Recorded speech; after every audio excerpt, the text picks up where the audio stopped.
Hello friends, വളരെ പെർഫെക്റ്റും tasty ആയിട്ടുള്ള ഏത്തക്ക ഹൽവ തയ്യാറാക്കുന്നത് എങ്ങനെയാണെന്ന് കണ്ടു നോക്കാം.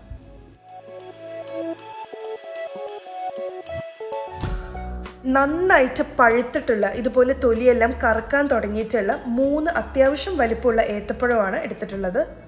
പഴത്തിന്റെ തൊലിയെല്ലാം കളഞ്ഞ് ചെറിയ കഷ്ണങ്ങളാക്കി മുറിച്ച് മിക്സിയുടെ ജാറിൽ 2-3 പ്രാവശ്യമായി ഇട്ട് നല്ല പേസ്റ്റ് പരുവം അരച്ചെടുക്കണം. ഏത്തപ്പഴം അരക്കണേൻ്റെ കൂടെ നല്ല കട്ടിയുള്ള തേങ്ങാപ്പാൽ ഒഴിച്ചു കൊടുത്തിട്ടാണ് അരച്ചെടുക്കുന്നത്. അപ്പോൾ നമ്മൾ 2-3 പ്രാവശ്യമായിട്ട് ഈ പഴം അരക്കണേൻ്റെ കൂടെ തന്നെ ഈ തേങ്ങാപ്പാൽ 3/4 കപ്പാണ് എടുത്തിട്ടുള്ളത്. അതും കൂടെ ഒഴിച്ചു കൊടുത്തിട്ട് വേണം അരച്ചെടുക്കാനായിട്ട്. ഇതുപോലത്തെ ഒരു ചില്ല് പാത്രമോ അല്ലെങ്കിൽ ഒരു സ്റ്റീൽ പാത്രത്തിലോ അത്യാവശ്യം നന്നായിട്ട് തന്നെ നെയ്യ് പുരട്ടി നന്നായിട്ട് ഗ്രീസ് ചെയ്ത് വെച്ചിട്ടുണ്ടാവണം. പാനിലോട്ട് 1 ടീസ്പൂൺ നെയ്യ് ഇട്ട് കൊടുക്കാം. കുറച്ച് കാഷ്യൂ നട്ട്സ് ഇതുപോലെ ഞാൻ മുറിച്ച് വെച്ചിട്ടുണ്ട്. ഇതിന് ഈ നെയ്യിൽ ഇട്ട് കൊടുത്ത് ലൈറ്റ് ഗോൾഡൻ ബ്രൗൺ കളർ ആകുമ്പം ഫ്ലെയിം ഓഫ് ചെയ്തിട്ട് ഇതിനെ നമുക്ക് മറ്റൊരു പാത്രത്തിലോട്ട് മാറ്റി വയ്ക്കാം. അതേ പാനിലോട്ട് 1 ടീസ്പൂൺ നെയ്യും കൂടെ ചേർത്ത് കൊടുക്കണം. വളരെ നന്നായിട്ട് അരച്ച് വെച്ചിട്ടുള്ള ബനാന കോക്കനട്ട് മിൽക്ക് പേസ്റ്റ് ഇതിലോട്ട് ഇട്ട് കൊടുക്കാം. ഇതിനെ മീഡിയം ഫ്ലെയിമിലിട്ടിട്ട് ഒന്ന് ഇളക്കിയെടുക്കണം. ചെറുതായിട്ടൊന്ന് കുറുകി തുടങ്ങണം. ഇതുപോലെ ഒന്ന് ചെറുതായിട്ട് പാനിൽ നിന്നും വിട്ടുപോരുന്നത് പോലെ ഫീൽ ചെയ്യണം. ആ സമയത്താണ് നമ്മൾ ഇതിലോട്ട് ഉരുക്കിയ ശർക്കര ചേർക്കാൻ പോകുന്നത്. ഇതുപോലെ കുറുകി കിട്ടാനായിട്ട് ഒരുപാട് സമയമൊന്നും എടുക്കൂല കേട്ടോ, പെട്ടെന്ന് തന്നെയാകും. ഓരോരുത്തരുടെ മധുരം അനുസരിച്ച് വേണം ശർക്കര ചേർത്ത് കൊടുക്കാനായിട്ട്. ഞാനിവിടെ ഏകദേശം 220 ഗ്രാമോളം ശർക്കര എടുത്തിട്ടുണ്ട്. കുറച്ച് വെള്ളം ഒഴിച്ച് ഉരുക്കിയതിന് ശേഷം അരിച്ചെടുത്തിട്ടുള്ള ശർക്കരപ്പാനിയാണിത്. ഇതാണ് ഞാൻ ഇതിലോട്ട് ചേർത്ത് കൊടുക്കുന്നത്. ഇനി ഇതിനെ മീഡിയം ടു മീഡിയം ലോ ഫ്ലെയിമിലിട്ടിട്ട് നന്നായിട്ട് ഇളക്കിയെടുക്കണം. അങ്ങനെ ഇതൊന്ന് നന്നായിട്ട് യോജിച്ചതിന് ശേഷം ഇതിലോട്ട് ഞാൻ ഒരു നുള്ളു ഉപ്പ് ചേർത്ത് കൊടുക്കുന്നുണ്ട്.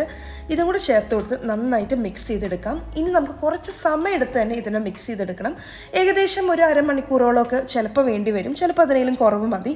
അത് നിങ്ങൾക്ക് എങ്ങനെയുള്ള പരിവമാണ് ഇഷ്ടം എന്ന് വെച്ചാൽ അതുപോലെയാണ് വേണ്ടത്. ഒരുപാട് ഇങ്ങനെ എന്താ പറയുക, ഇങ്ങനെ ജൗ പോലെ ഇങ്ങനെ റബ്ബറി പോലെ വേണമെങ്കിൽ കൂടുതൽ സമയമിട്ട് ഇളക്കേണ്ടി വരും. എന്നാൽ അത് വേണ്ട, കുറച്ചും കൂടി സോഫ്റ്റ് ആയിട്ടാണ് വേണ്ടെങ്കിൽ അതനുസരിച്ച് കുറവ് സമയത്ത് ഇളക്കിയാലും മതി. ഇപ്പോൾ ചെറുതായിട്ട് സൈഡിൽ നിന്നൊക്കെ വിട്ട് തുടങ്ങിയിട്ടുണ്ട്. ഈ സമയത്ത് നമുക്കിതിലോട്ട് 1 ടീസ്പൂൺ നെയ്യും കൂടെ ചേർത്ത് കൊടുക്കാം. നെയ്യുടെ അളവൊക്കെ ഓരോരുത്തരുടെ ഇഷ്ടം അനുസരിച്ച് കൂട്ടുകയും കുറയ്ക്കുകയൊക്കെ ചെയ്യാം. ഹൽവ ആയതുകൊണ്ട് കുറച്ചും കൂടി കൂടുതൽ ഇട്ടുകൊണ്ട് കുഴപ്പമൊന്നുമില്ല.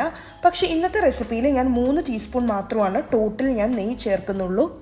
അവിടെ നിന്ന് ഒരു 3-4 മിനിറ്റും കൂടെ കഴിയുമ്പം ഇതിലോട്ട് ഒരു 1/4 ടീസ്പൂൺ ഏലക്ക പൊടിച്ചതും കൂടെ ചേർത്ത് കൊടുത്ത് മിക്സ് ചെയ്തെടുക്കാം. ഇപ്പം നന്നായിട്ട് തന്നെ പാനിൽ നിന്നും വിട്ട് വരുന്നുണ്ട്. ഈ ഒരു സമയത്ത് വേണമെങ്കിൽ നമ്മൾ വറുത്ത് വെച്ചിട്ടുള്ള കാഷ്യൂ നട്ട്സും പിന്നെ ബാക്കിയുള്ള കാര്യങ്ങളൊക്കെ ചേർത്ത് കൊടുത്ത് വേണമെങ്കിൽ നിങ്ങൾക്ക് ഗ്രീസ് ചെയ്ത പാത്രത്തിലോട്ട് ഇട്ട് സെറ്റ് ചെയ്ത് വെച്ചിട്ടുണ്ടെങ്കിൽ തണുത്ത് കഴിയുമ്പോൾ നല്ല സോഫ്റ്റ് ആയിട്ടുള്ള ബനാന ഹൽവ കിട്ടും. പക്ഷേ എൻ്റെ വീട്ടിലാണെങ്കിൽ ഇങ്ങനെ ടോഫി പോലെ കഴിക്കാനാണ് ഇഷ്ടം. അതുകൊണ്ട് കുറച്ച് നേരം കൂടി ഇട്ട് ഞാനൊന്ന് ഇളക്കിയെടുക്കുന്നുണ്ട്. ഇതൊരു ഓപ്ഷണൽ ഇൻഗ്രീഡിയൻ്റ് ആണ്. ഞാനിവിടെ കുറച്ച് വെളുത്ത എള്ള്, അതിന് പ്രത്യേകിച്ച് കണക്കൊന്നുമില്ല, നിങ്ങളുടെ ഇഷ്ടം അനുസരിച്ച് ചേർക്കാം. 1-2 ടീസ്പൂണോ ചേർക്കാം. ഒന്ന് കഴുകിയതിന് ശേഷം ഞാൻ ഇതിലോട്ട് ചേർത്ത് കൊടുത്ത് മിക്സ് ചെയ്തെടുക്കുന്നുണ്ട്. നേരത്തെ വറുത്തിട്ടുണ്ടായിരുന്ന കാഷ്യൂ നട്ട്സും കൂടെ ചേർത്ത് കൊടുത്തിട്ടാണ് ഞാനിപ്പോൾ ഇതിനെ ഇളക്കിയെടുക്കുന്നത്. അതിനുശേഷം ഉടൻ തന്നെ ഫ്ലെയിം ഓഫ് ചെയ്തിട്ട് ഗ്രീസ് ചെയ്ത് വെച്ചിട്ടുണ്ടായിരുന്ന പാത്രത്തിലോട്ട് നമുക്കിതിനെ ട്രാൻസ്ഫർ ചെയ്യാം. ഞാനിന്ന് എടുക്കുന്ന പോലെ ടോഫി പരുവാണ് എടുക്കാൻ ഇഷ്ടമെങ്കിൽ കുറച്ചധികം നെയ്യിട്ട് ഗ്രീസ് ചെയ്തിട്ടുണ്ടാവണം. എന്നാൽ മാത്രമാണ് ഇത് തണുത്ത് കഴിയുമ്പോൾ നമുക്ക് പെട്ടെന്ന് വിടിച്ചെടുക്കാൻ പറ്റുള്ളൂ. അങ്ങനെ വെച്ചതിന് ശേഷം നമുക്കൊരു കുറച്ച് നെയ്യ് പുരട്ടി ഒരു സ്പൂൺ വെച്ചിട്ട് ഒന്ന് ചെറുതായിട്ട് തന്നെ ഒന്ന് ലെവൽ ചെയ്തെടുക്കണം. എന്നിട്ട് നന്നായിട്ട് തണുത്തതിന് ശേഷം നമുക്കിതിനെ മറ്റൊരു പാത്രത്തിലോട്ട് കമഴ്ത്തിയെടുത്തതിന് ശേഷം ഇതിന് ചെറിയ കഷ്ണങ്ങളാക്കി നിങ്ങൾക്ക് ഇഷ്ടമുള്ള ഷേപ്പിൽ മുറിച്ചെടുക്കാവുന്നതാണ്. ഇപ്പോൾ കണ്ടില്ലേ എത്രമാത്രം പെർഫെക്റ്റ് ആയിട്ടുള്ള ഏത്തക്ക ഹൽവയാണ് റെഡി ആയിട്ടുള്ളതെന്ന്. എത്ര സിമ്പിളാണ് ഇത് ഉണ്ടാക്കിയെടുക്കാൻ, വളരെ ടേസ്റ്റിയുമാണ്. അപ്പോൾ എല്ലാവരും ഇത് തീർച്ചയായിട്ടും ട്രൈ ചെയ്ത് നോക്കണം. ട്രൈ ചെയ്ത് നോക്കിയിട്ട് അഭിപ്രായം പറയാൻ മറക്കരുത്. അപ്പോൾ എൻ്റെ റെസിപ്പി എല്ലാം ഇഷ്ടപ്പെടുന്നുണ്ടെങ്കിൽ, ആദ്യമായിട്ടാണ് എൻ്റെ ചാനൽ വരുന്നതെങ്കിൽ താഴെയുള്ള red colour subscribe button click ചെയ്യാൻ മറക്കരുത്. Thank you so much for watching. By.